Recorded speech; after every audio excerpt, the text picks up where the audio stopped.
Welcome to Property Quorum. I have no idea why I said that with a note of surprising myself in my voice. Oh, wait. Come on, bienvenue, welcome one and all to yet another property.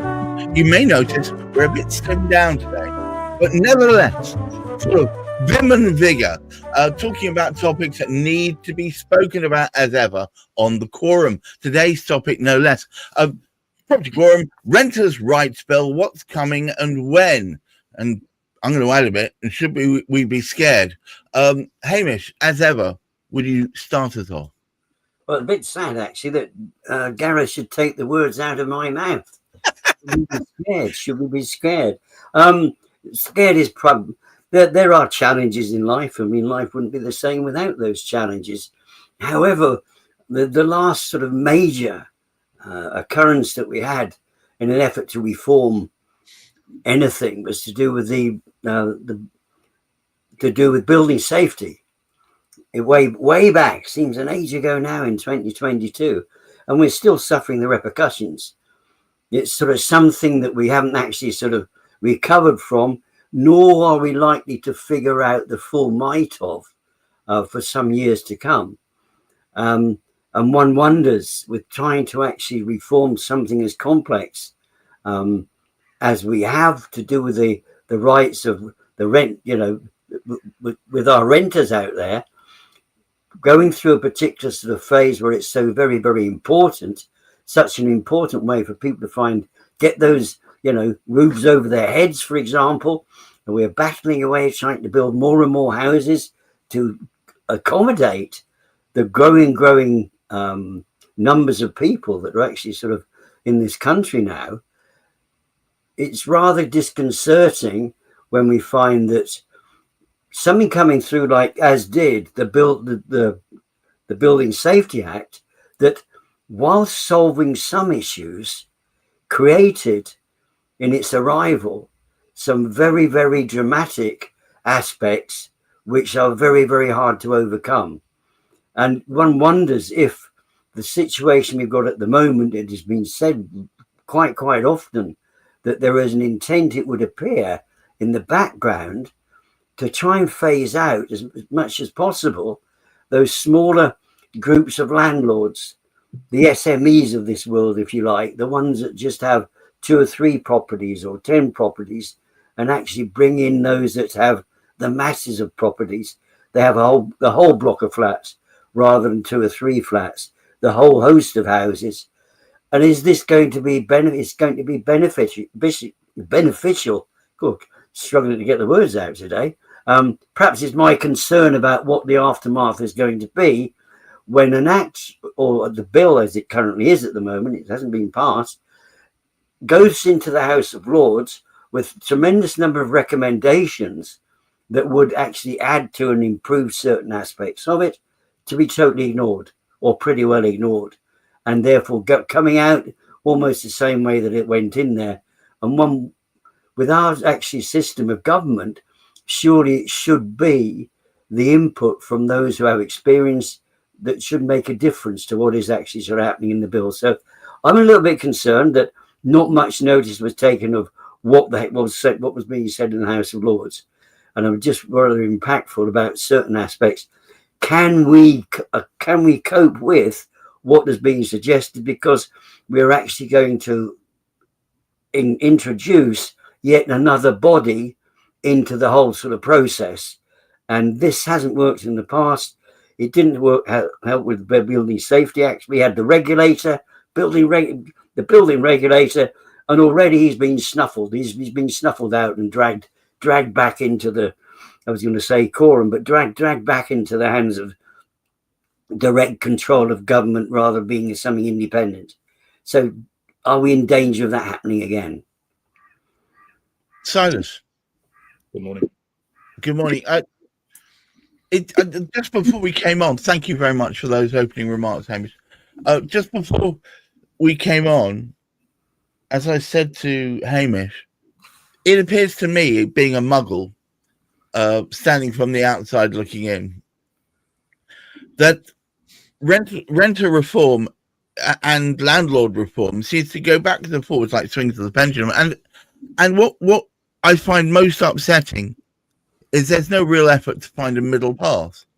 It's either all for the landlord, as at the moment, no fault evictions, kick people out without very much notice. It's impossible really to put roots down because somebody could turn around and boot you into the dark blue yonder. And then the opposite way around, whereby you get people out, whereby it's all going to be for the renters. So, what's the point in being a landlord if you can't guarantee any form of income, or in fact, the expenses of trying to get someone out who's decided to squat somewhere or whatever?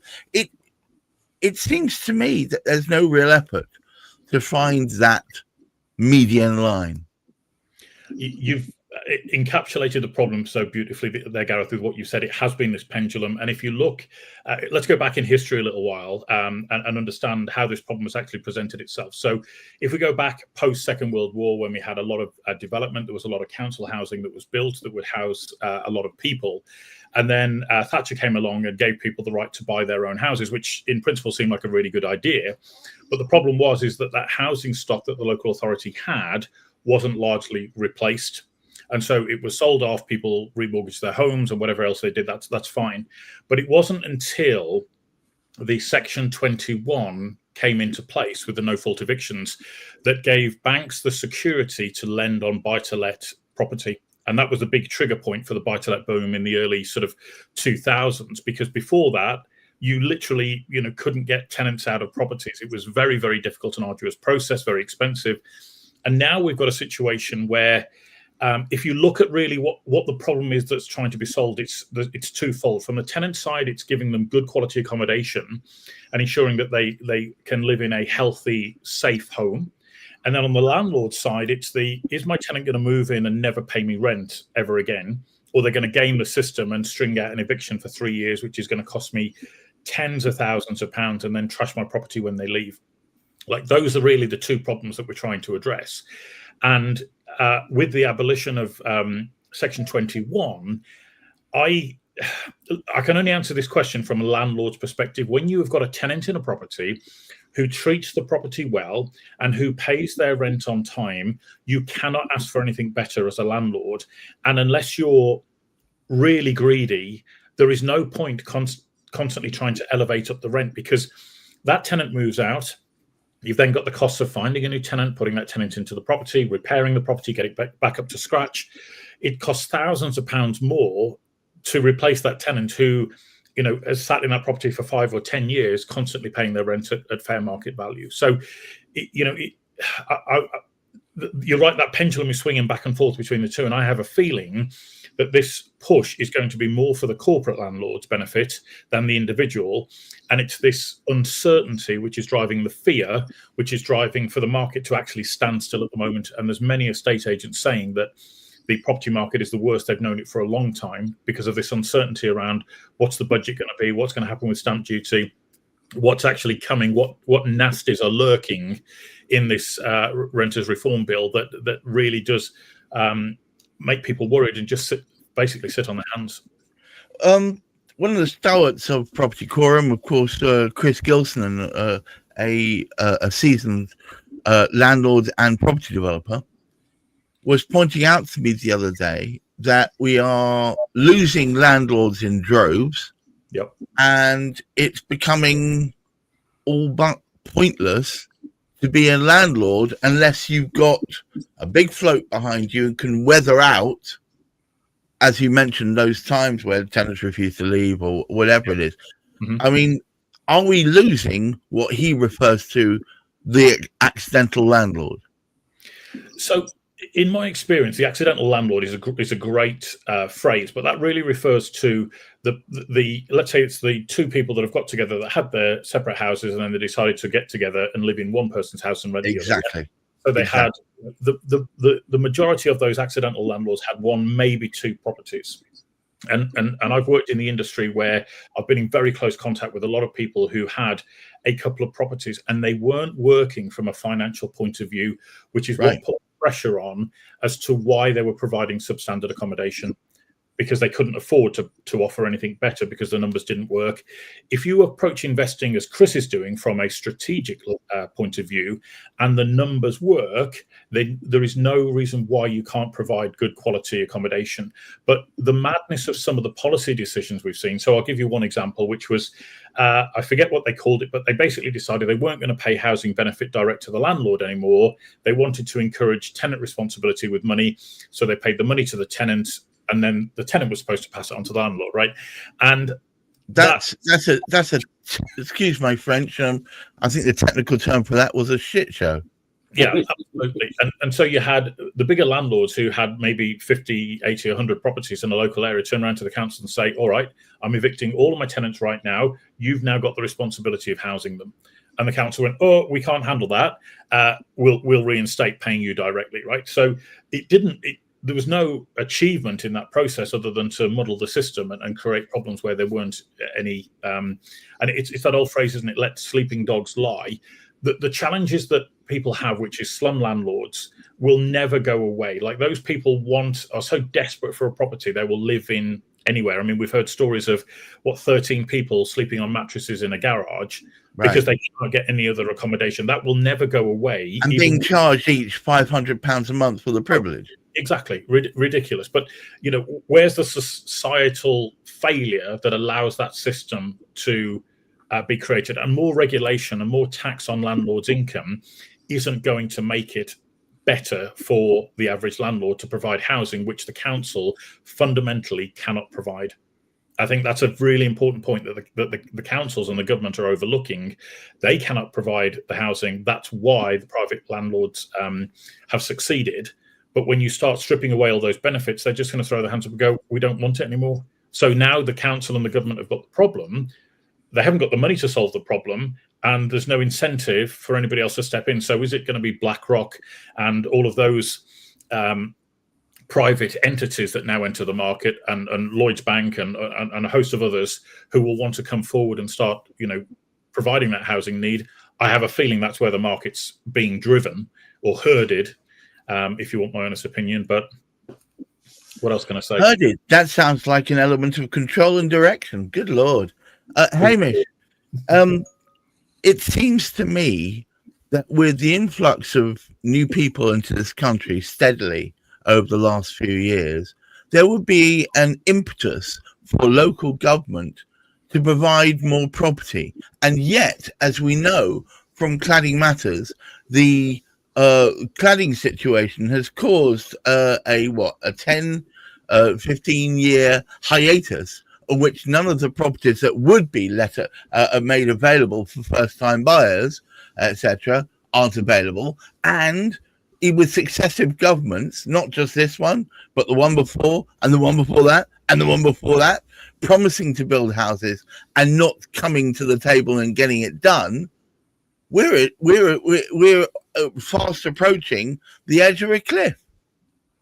I think, sad to say, we are very much experiencing a pincer movement in many respects. And when we actually sort of look at it, and it's a bit unfortunate we don't have Chris here today to make sort of comment here. Something that Silas made mention of is sort of people like Chris who do have the strategy, who are working at creating a situation for those who can't afford to rent out that whole house on their own, can at least get that step on the ladder and can actually sort of move into a house where several other people are also sort of living. There's certain regulations, certain control there, which is being brought in, which is all very, very good. However, when you have and as I speak about this pincer movement, the pincer movement's all over the place. When we look at the opportunity given to organizations like Serco to take those houses of multiple occupation out of the realms of social housing to actually sort of house those that are going through a sort of phase. They've come to this country. They don't have any reason to actually sort of be here. That can be seen. All right, we can't afford to put them in hotels. Let's put them in houses of multiple occupation. We set up new contracts, paying them massive amounts of money. The social side of housing is going to be impacted by that as well. So we've got a situation here because of what is going on with just that particular sort of aspect of it, we have got investors looking and thinking to themselves, is this a wise time to get involved with property? We know property prices will be going up at some stage, but are they going to be going up over the next year or so while we muddle our way through with the present sort of situation? So they're finding other areas of investment. And this is one of the challenges too. Without that investment, we are not going to get the support either for social housing or even private housing, which is why sort of Silas has sort of admitted to, I say he's admitted, he has observed, he's a great observer of what goes on in the property scene, is Silas. But the observation, many of us can actually see this, there is certainly a downturn in demand for people to buy into properties with what is going to happen as we approach now this new budget which is coming through, because the Office of Budget Responsibility, wherever they call themselves, is very, very concerned about, can we afford to do all of what we've suggested prior to this particular time? And if we can't afford to support ourselves through that, what is the government going to have to introduce to take us forward? And putting another little, hang on guys, we don't want to be investing in property for the time being. Property, Silas, has always been viewed as the ultimately safe investment. You put your money into bricks and mortar, you're guaranteed a return. But over the last year, there has been in some quarters some stagnation on property price rises. We've often spoken about the fact that property prices are way overvalued anyway. Could some say that this is a long awaited reset, and that in fact property prices will in fact tumble to where they should be? I love your choice of words there, Gareth. A reset. 2008 is a very distant memory for a lot of people, and I don't. But I've always said this, and I will probably go to my grave saying that the problems that happened in 2008 were not worked out, and they were just kicked down the road and kicked down the road. And now I think those chickens are coming home to roost. Now, if you look at the stock markets, if you look at the property markets across the West, and particularly if you look in America, there is this huge, they're calling it the everything bubble. And I genuinely can see a situation unfolding not dissimilar to 1929, 1930, where we're not just talking a recession, it could be something substantially worse. And unfortunately, it is needed in order to do that reset of prices to make things more affordable again. Because how can you go from a situation where in the 1950s, a man could go to work in a factory and provide a house and raise a family on a single salary, and now we've got. But it was not just that. You could not just go to earn a salary, but there was a reasonable expectation you'd be able to afford to buy a house and have holidays and have a car. It's all that, isn't it? Well, it is, and people will say, "Oh, well, you have avocado on toast," and we never had that when we were younger. But I think it misses the point that you have, two people who can be on 60, 70, 80,000 pounds a year, and they still can't afford to buy a house. And their cars are on finance, and it's this overwhelming consumer debt that I think will be the downfall across the globe. To be honest with you, but I can see that reset coming. I know of a couple, both of which are on low six-figure salaries. So, I would, under normal conditions, say they were doing rather well. Mm-hmm. And they've can just by the skin of their teeth afford a £500,000 flat. This flat it is the top of the eaves of a house, mm-hmm. On the third floor in London. Right. In a leafy suburb of London, and their repayments are frankly huge. They are scared stiff to try and bring a child into this world, right? Because it's all resting on a knife edge. It is. And there are, I think, there's a great saying around: if you want to have a productive country, you have to have cheap energy, and that's one of. I know it probably seems unrelated to what we're talking about here, but it's one of the fundamental cornerstones. It's all interlinked. It's all interlinked. It is. I mean, my company in my marketing agency is moving into working with solar-based companies quite a lot, and I think solar is the latest on the if we could get that right, then perhaps we could get cheap energy. But at the moment, it's all energy is still absolutely stonkingly expensive. It is. It is. And it's affecting everything, including housing as well, because it's all interlinked, isn't it, Hamish? Hamish, would you care to take us home, sir? Right, I think we need to really look at that sort of bigger picture. We were speaking, I can't recollect. Trouble is, we do too many podcasts, I think, Gareth, to remember when this actually came out. But we were speaking very recently about the massive reduction in the manufacture or the extraction of concrete, and how it was the lowest. It was Construction Matters with Michelle. Was that right? This week? It must have been a long week. It was a long week. But it was explaining sort of through. There were two aspects to that, and it was the second one which worries me all the more. She was saying, "Hey, look, we've got better methods of manufacture now. We don't need to extract so much concrete. However, the imbalance of us manufacturing or extracting it is because we're importing it from Europe because of the energy costs are so much higher in the UK. It's cheaper to import. Now, here we have this Brexit, the whole idea, let us become self-supporting. We can't build enough houses. The materials for the houses that we need to build aren't even on this side of the channel. That's the problem. It's all very well having Brexit, but when you know that component parts are coming from abroad and that you've now priced yourself out the marketplace. Big thing as well. I mean, we speak of solar. Who manufactures all of this solar stuff? Oh, it's China. Can we afford to pay the Chinese for that? No. Probably not.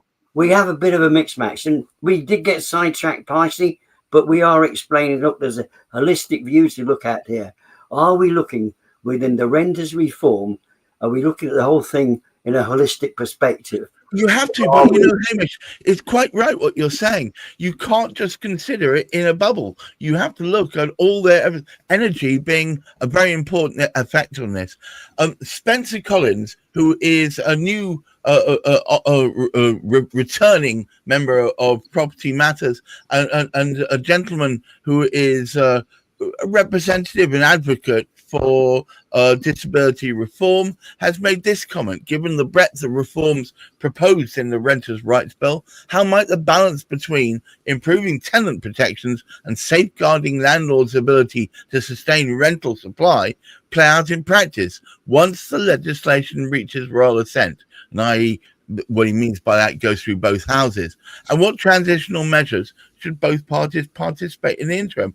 And can I throw this at you, Silas? That's a really great question, Spencer. And I think that there's a lot of this which is still unknown. I think we're already seeing the impact of the unknown, and the sort of transitional measures that he talks about here is that landlords are already exiting the market. There are some that are buying more property because they can see a wider opportunity, but they are balancing that with a risk that there are other things being talked about, such as NI on national insurance on rental income, and other elements as well, which could cause potential problems and make the whole thing a lot less profitable. I mean, ultimately, that's what they're doing it for, right? Is profit. And what I think the government doesn't understand is that landlords buying properties are not traditionally cash buyers. They are leveraged. They have a mortgage, so it has to be paid every month, whether the tenant pays rent or not. Those are the sorts of things that are going on in the background that seem to be overlooked, unless you're a cash buyer like BlackRock or Lloyds Bank or whoever. So I think it's I think that balance is going to be very, very difficult to define, and I don't know whether we can, because we haven't got the full element of the Renters' Right Bill in front of us to dissect and digest at this moment in time. I've got one other thought for you. I remember I've spoken to Chris Gilson of Route Home many times that we are moving towards generation rent. Well, I think we're already here. And more importantly, we're moving to the German style version where a few large institutions seem to own the vast majority of rentable accommodation. Is this a good or a bad thing, Silas? Well, interestingly, one of the reasons why there's so much investment into the UK property market from overseas is because it's so stable, and because we have the mechanisms with which to manage tenants. We looked at the German market many years ago, so I might be a little bit sketchy on these figures, but I think that the numbers are, if you're a landlord, when you buy a property, you have to hold it for 10 years before you can sell it. Unless you own 3 or more properties. That was like a perverse rule in the German market. Second thing was the majority of people in Germany, which discourages flipping, doesn't it? It really? does discourage flipping, yes, very much so. But also, you've then got a situation where more people are renting and they're not able to own. And there's this perverse saying that I'm hearing floating around at the moment, which is "you'll own nothing, can be happy." I think that misses the point of the pride of home ownership, and that's something that we should potentially all aspire to. And that's been taken out of a lot of people's hands over the course of the last 10 years, and I think it's a real shame. Hamish, there's a big push towards a wealth tax as ever, based on home ownership and value of homes. Could this create a balance when there is no balance at the moment? We're back to this holistic approach. We have so many factors that impact upon whatever decision is made. And I think there's a prime example, which we brought up sort of earlier. Somebody down in Cornwall thought, fantastic idea. They were living elsewhere. They bought this second property of theirs in Cornwall. They decided they preferred Cornwall to where they were living, up somewhere in the home countries. So they moved down to sort of Cornwall, sold up and all the rest of it. Now they want to sort of move back into the land of the living to somewhere like Bristol, and find that they can't sell their property because of the imposition of tax by the Cornwall Council. And nobody wants to buy their property. And even though they've dropped it by tens upon tens of thousands of pounds, they're getting nowhere near, they're getting nowhere looking at it. Nobody local can afford it. And nobody wants to buy into it, having to pay double the fees, double the council tax and all the rest of it. So basically the council have shot themselves in the foot, because they're just going to end up with lots of empty properties. Holistic approach. We need to look at this. We need to get people involved. We need to collaborate, whatever we're going to do. And we need to take notice with something like this that's going through at the moment, the Renters' Rights Bill. We need to look at that and take into account an enormous range of actually sort of people. And unfortunately, I don't think that's quite happening at the moment, which could mean, as was sort of mentioned, and we're trying to actually answer what Spencer was saying, it's what's going to happen during this period of time when we're transferring, if you like, the current situation to the new imposition. And can we actually sort of cope with this new person that's being put in place that's going to resolve all these issues, that without having to take the whole thing to court? Well, jump in. Matter about wealth tax, please, Gareth, because I think we're already seeing a version of that play out at the moment. There are many people, wealthy individuals, who have already paid a disproportionate amount of tax over their lifetimes, who are already exiting this country and going to places like Dubai. I think the whole idea of a wealth tax, it sounds great to most people, but all it does, in my opinion, is it robs the opportunity or for the pursuit of entrepreneurship or the pursuit of solving problems for profit. And there are so many structures nowadays. If you look, there are so many structures that could avoid that tax unless you own physical asset in the country in your own name.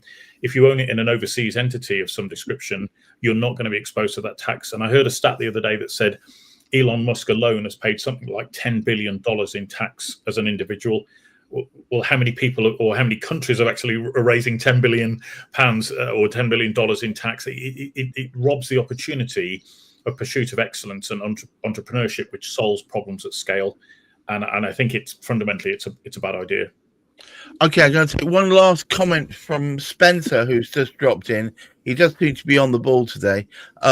As the Times reports that landlords are rapidly selling up, as I mentioned, ahead of the Renters' Rights Bill, could Labour's proposed reforms, while designed to protect tenants, inadvertently exacerbate housing insecurity by driving rents higher and shrinking rental availability? And how urgently must policymakers act to prevent a looming crisis for vulnerable renters? I'm going to throw that straight at you, Hamish. Well, I think that it's almost a question which we answered earlier. The whole situation has not been looked at holistically. And Spencer's sort of quite right. That is a worrying time. And this is why, of course, whilst it's suggested, hey, look, great idea, invest in property within this country. At this particular moment in time, it's not something that's got great appeal to it when we look at what the attempts are of this particular sort of government. I mean, it's sad because in many, many ways, we look to this government as coming in and saying, hey, look, we're going to build all these houses. Right. But for every step that they actually sort of take, they take 2 steps backwards and destroy the ability to create 1.5 million houses. I mean, we're already, I don't know, a year and a couple of months into this particular sort of, and we haven't actually reached what needs to have happened within a year. We haven't built enough houses. We haven't sold. No, but this is an old story. No government, none of the past 5 governments have got even close to their targets. Silas, any last thoughts on this? I think Spencer's on the money. This is exactly what's happening. And there was another part of his first question, which is about the rental supply. That there is no doubt about it that the rental supply is drying up. Landlords are exiting. They're selling properties to first-time buyers or whoever. And that might sound like a great thing in theory, but there is less choice. When there is less choice, market forces, supply and demand, push prices one way, and nobody's taking that into account, in my opinion. Well, the less choice there are, the higher the prices go, and then it becomes less and less affordable, so only corporate buyers can buy it. And there we go. We've completed the circle. Thank you once again, Hamish McClay. Today was actually rather brilliant discussion, I thought. Thank you so much, Spencer. And of course, Silas, your thoughts are always on the money. And to you out there, I appeal for a little bit of balance. For goodness sake, can we not pitch from one extreme to the other? This Renters' Rights Bill, although it seems to give all those renters much needed support, it does so at the expense of the whole market. You are creating an exodus of landlords, whether accidental or otherwise, and you're going to end up, I think, in my opinion, is a German-style rental market where no one buys because it's totally unaffordable, and you always, if you do rent, you're renting from some nameless, faceless corporate entity who doesn't really care any more about your rights than anyone else's rights, frankly. Thank you once again to you both for taking the time out today, and to all of you watching. In the midst of this quagmire, please keep your feet on the ground, keep reaching for the stars, and try and look after that mental health. Until next week, bye-bye.